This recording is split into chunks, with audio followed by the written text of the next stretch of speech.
L'info écho avec Capital.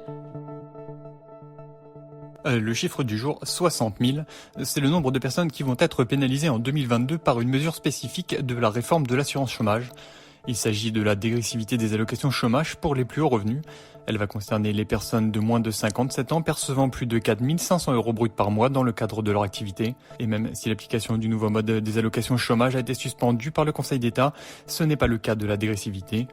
Cette mesure va donc pouvoir s'appliquer comme prévu pour les personnes inscrites au chômage à partir du 1er juillet. Dans un premier temps, il est prévu que les allocations chômage des plus hauts salaires commencent à baisser à partir du 9e mois d'indemnisation. Ce n'est donc qu'à compter de mars 2022 que les premiers effets de cette mesure se feront sentir.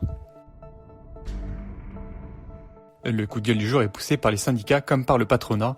D'après une information du quotidien Les Échos, l'exécutif étudierait la possibilité de repousser l'âge légal du départ à la retraite à 64 ans. Soit 2 ans de plus qu'aujourd'hui, cette mesure pourrait figurer dans le projet de loi de financement de la sécurité sociale discuté au Parlement cet automne. Si le patronat est favorable à un report de cet âge, il estime que cette mesure doit plutôt être discutée lors de la campagne présidentielle et mise en place au prochain quinquennat. Pour les syndicats majoritairement défavorables, une telle décision ne peut être prise dans la précipitation et sans concertation.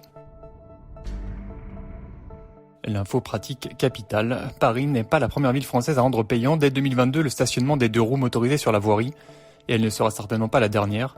Montreuil en région parisienne, mais également Lyon, Bordeaux ou encore Strasbourg pourraient imiter la capitale. Aucune ville ne le confirme aujourd'hui, mais toutes semblent s'interroger sur cette question de stationnement des 2 roues, notamment depuis la loi d'orientation des mobilités, affirme l'association France Urbaine.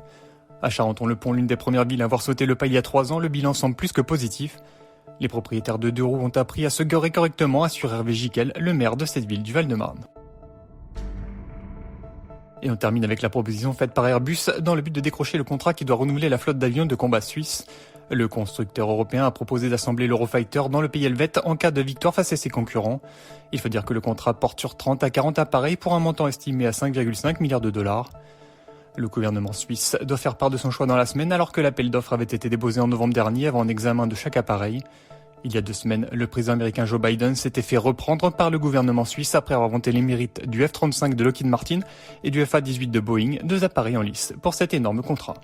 C'était l'Info écho avec Capital.